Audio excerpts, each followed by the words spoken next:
et bienvenue sur Glow Up. J'espère que vous allez bien, moi ça va. Je vous retrouve rapidement pour vous faire une petite intro de ce tutoriel berlingot. Je suis désolée, il y a ma machine qui tourne, voilà, je veux pas, j'ai pas un autre moment pour tourner, donc je le fais très très vite. Du coup, je vous retrouve pour vous montrer le tuto de ces petits berlingots pois. Donc, c'est des berlingots qui servent à la couture. Mais vous pouvez aussi les remplir d'autres choses comme de feuilles séchées, vous savez, genre de la lavande ou quoi, pour les mettre dans vos placards ou quoi. C'est vraiment pratique, ça va diffuser une petite odeur et puis ça sentira bon, en fait, le linge dans vos placards. Voilà, c'était très mignon, voilà, comme ça. Et c'est très simple à faire, honnêtement, tout le monde peut les réaliser. Il vous faut pas beaucoup de matériel. Je vous mets à la liste de toute façon en barre d'infos et juste après je vous fais un petit montage pour vous montrer le matériel qu'il vous faut.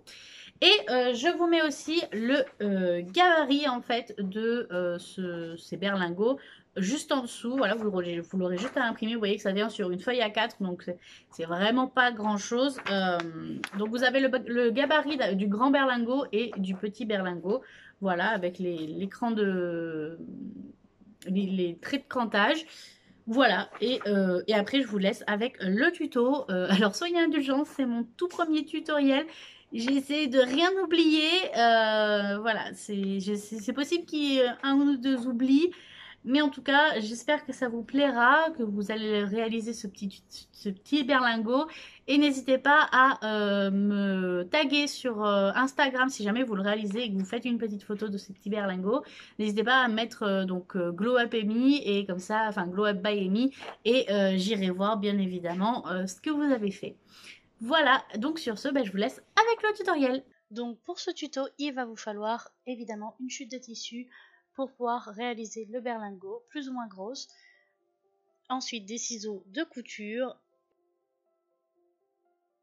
un embout à poche à douille assez gros pour pouvoir passer les grains de haricots rouges.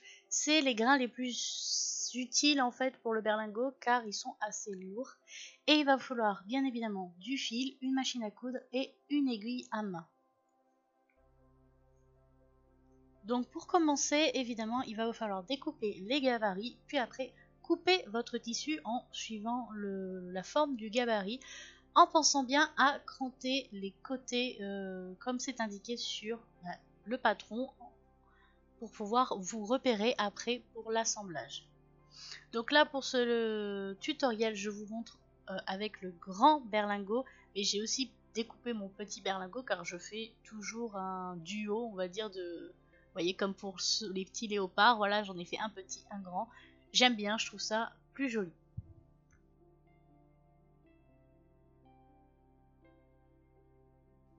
Voilà, donc on se retrouve avec les triangles. Et maintenant, donc je vous montre bien quand j'ai cranté chaque côté.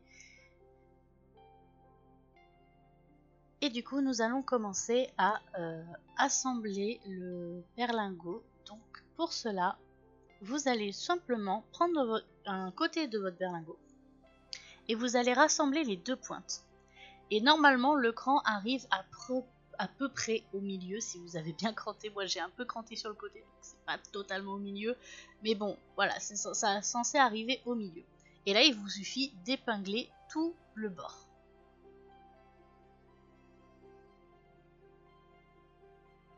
Et ensuite, on va venir coudre tout le long du bord.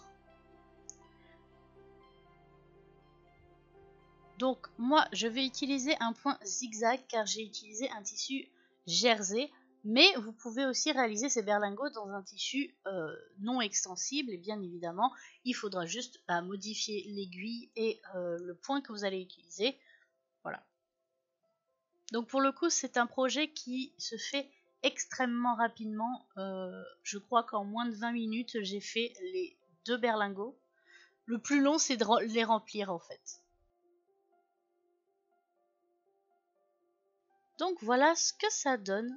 Donc moi j'ai bien pris un point zigzag comme vous pouvez le voir. Et du coup là c'est simple, il va falloir ramener la pointe d'un autre côté sur la pointe du haut en fait, qui est commencé à être cousue. Je sais pas si c'est bien clair, mais les images je pense parlent d'elles-mêmes. Voilà. Et là il vous suffit d'épingler tout le bord. Et donc vous aurez un bord qui est encore ouvert.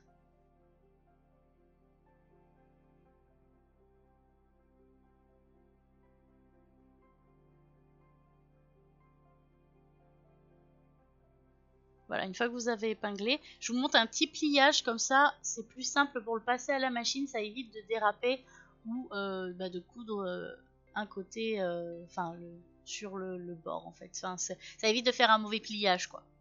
Et du coup, je recommence à coudre entièrement le bord.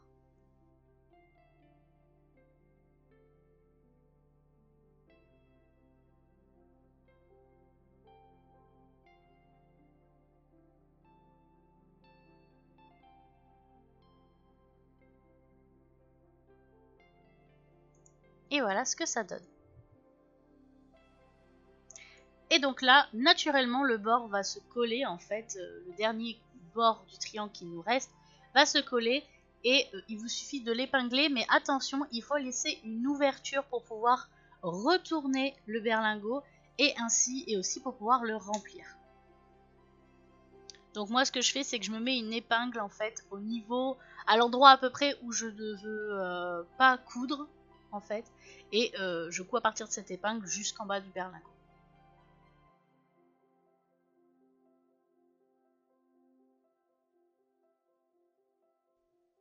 Donc là, je vais, comment dire ça, élaguer un peu les bords, voilà, pour que ça se, en fait, au niveau des coins surtout, pour que ça aille bien.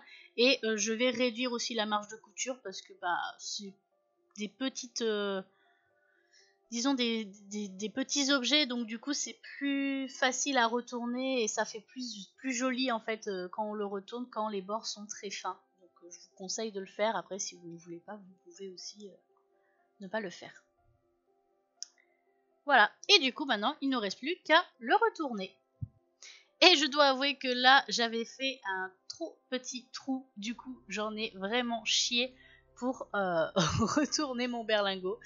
Donc voilà, j'ai fini par y arriver, hein, c'est juste faut réussir à passer la première pointe, c'est toujours plus compliqué et après ça se fait tout seul. Voilà, et du coup pour faire les coins, j'utilise mon découvite avec le capuchon pour éviter de les trouer. Mais voilà, ça permet de bien sortir les coins du berlingot. Vous, si vous avez autre chose, vous pouvez l'utiliser, voilà. On voit déjà que ça a bien la forme du berlingot. Et donc maintenant, pour le remplir, je vais utiliser en fait mon embout de poche à douille comme un entonnoir en fait. Je vais l'insérer dans le trou de mon berlingot. Et grâce à ça, je vais remplir avec les graines d'haricots rouges. Alors, vous pouvez aussi utiliser autre chose. Vous pouvez utiliser du riz. En fait, toutes céréales un peu sèches, on va dire, et un peu lourdes. Du blé, enfin, même je dirais des pois chiches, même si c'est un peu gros les pois chiches. Voilà, la semoule serait trop légère par contre, je pense. Mais le riz peut être très bien aussi si vous voulez des berlingots pas trop lourds en fait. Mais l'idéal pour des berlingots bien lourds, c'est quand même les haricots rouges. Et une fois que c'est rempli, donc pensez bien à bien malaxer le berlingot pour pouvoir remplir partout le haricot rouge. Vous voyez que je rentre à l'intérieur du trou, la petite queue, on va dire, du haut de mon triangle. C'est là où tous les bords sont réunis. Et je viens coudre à la main, parce que oui, on est obligé de fermer à la main, parce que ce serait trop compliqué sinon de le faire à la machine, je pense. Donc je fais un point, le seul point que je connais à la main en fait, je sais pas quel point c'est, mais voilà, l'important c'est juste que ce soit refermé. Il se voit pas non plus énormément, donc moi ça me convient bien. Voilà, donc là j'arrive à la fin de l'ouverture, donc j'ai fait un nœud, je coupe le fil qui me reste, et voilà, notre berlingot est formé. On peut un peu le malaxer pour qu'il prenne bien, que les graines de l'intérieur se répartissent bien. Et voilà, c'est aussi simple que ça. J'espère que ce petit tuto vous aura plu. Si c'est le cas, n'hésitez pas à le dire en commentaire, à laisser un pouce bleu et à vous abonner si ce n'est pas déjà fait. Je pense que je referai des tutos à l'avenir. Et sur ce, moi je vous fais plein de gros bisous et je vous dis à la prochaine.